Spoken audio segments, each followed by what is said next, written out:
Vamos ver que esses primeiros cismeiros, eles eram uma camada mais abastada da sociedade, ou seja, era quem possuía escravos, possuía alguns bens. O que era essa propriedade da sesmaria? Eram grandes sítios com cercados, com currais, com poços, com açudes, com as 6 senzalas e também a casa do proprietário. Vamos imaginar que um cercado, por exemplo, ele deveria ter aí aproximadamente uns 2,5 km, feito de pau a pique para recolher e conter o gado que estava na fase de engorda. Fora isso, você tinha também ainda a construção dos currais, que eles deveriam abrigar aí até umas 200 vacas, mais ou menos, estavam ali separadas dos bezerros e do restante do gado que era destinado para venda. Dentro da sesmaria, ou entre as sesmarias também, começaram a aparecer pequenos menores sitiantes que se instalavam ali graças ao arrendamento da terra, a posse ou até mesmo algum tipo de compra. Desses sítios menores saía todo o abastecimento, tanto das grandes propriedades que eram as sesmarias, como também dos tropeiros das tropas que passavam pela região de Curitiba. É importante notar que quando a gente fala dos campos de Curitiba, era uma área imensamente maior do que aquilo que hoje em dia a gente considera a cidade de Curitiba. Então esses pequenos sitiantes que foram surgindo na cidade, entre as sesmarias, aqui na porção mais ao sul da cidade de Curitiba, eles produziam o quê? Arroz, milho, mandioca, feijão, esse tipo de atividade agrícola destinada à manutenção das tropas e da grande propriedade. Para o sesmeiro, para o grande fazendeiro, esses sitiantes menores, eles eram considerados vizinhos, existia um processo de parceria aí dentro daquela hierarquia social que era típico do Brasil colônia.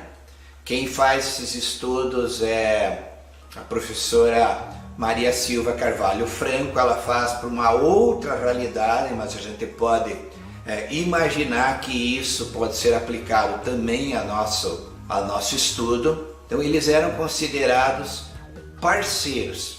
Apenas as propriedades que estavam mais próximas da região central da cidade e que aí havia uma atribuição dessa propriedade por parte da Câmara é que estão registradas. Aí sim, esses moradores que recebiam terrenos da Câmara tinham a obrigação, a contrapartida de construir uma casa, uma loja.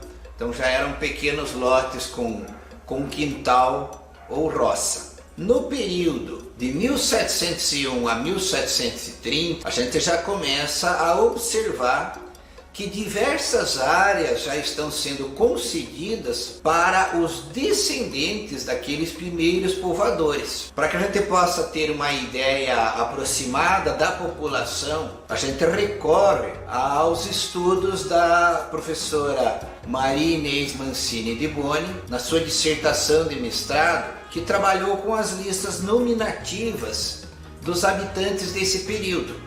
Ela faz um levantamento de todo o entorno daquilo que eram os campos de Curitiba, mas eu vou destacar dos estudos dela a porção sul aqui de Curitiba, que poderia ser denominada genericamente como Tatuquara. Então observe que no período de 1776, ela contabilizou aproximadamente 20 famílias. Aparecem como 20 fogos. Alguns anos depois, em 1785, 36 famílias vivendo naquilo que a gente pode denominar genericamente como o Grande Tatuquara. Nesses maços de população do ano de 1776, a gente já observa os primeiros nomes de lugar, aquilo que a gente chama de topônimos. E aí vão aparecer Barigui, Passaúna, Juriqui, Botiatuva, Borda do Campo,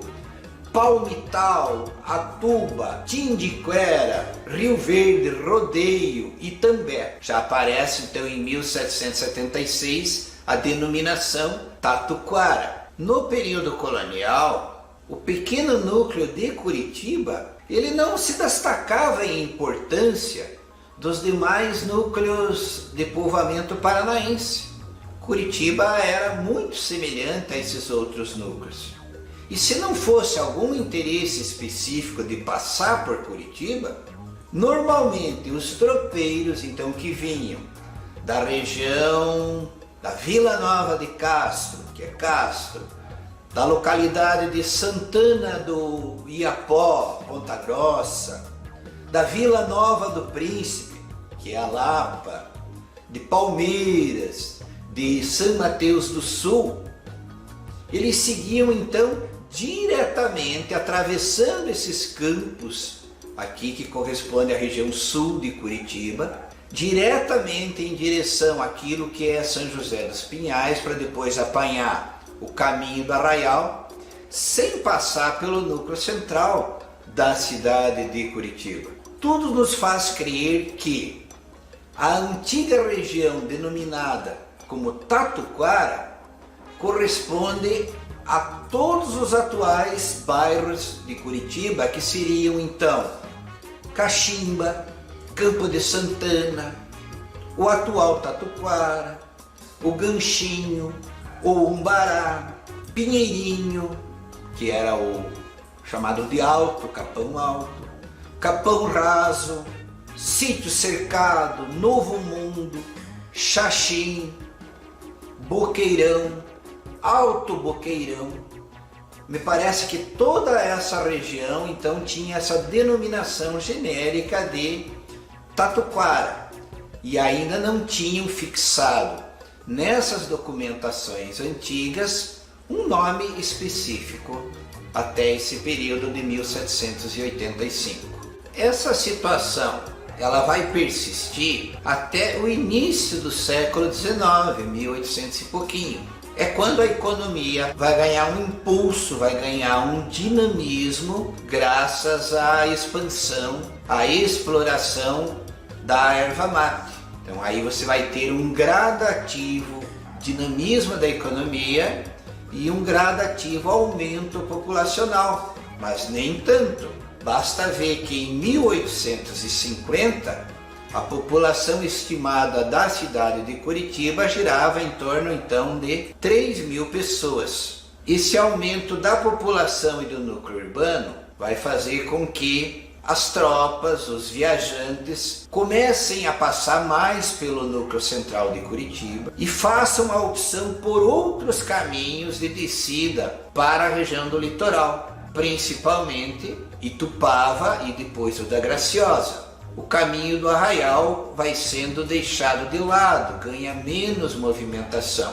Isso vai se completar definitivamente, esse abandono, com a construção da ferrovia Paranaguá-Curitiba. Com o aumento da população de Curitiba, graças à política de colonização do presidente Lamem Lens e a chegada, a atração de imigrantes de origem estrangeira, europeus. Então tudo isso vai favorecer o deslocamento do tráfego que era do caminho do Arraial para outras vias.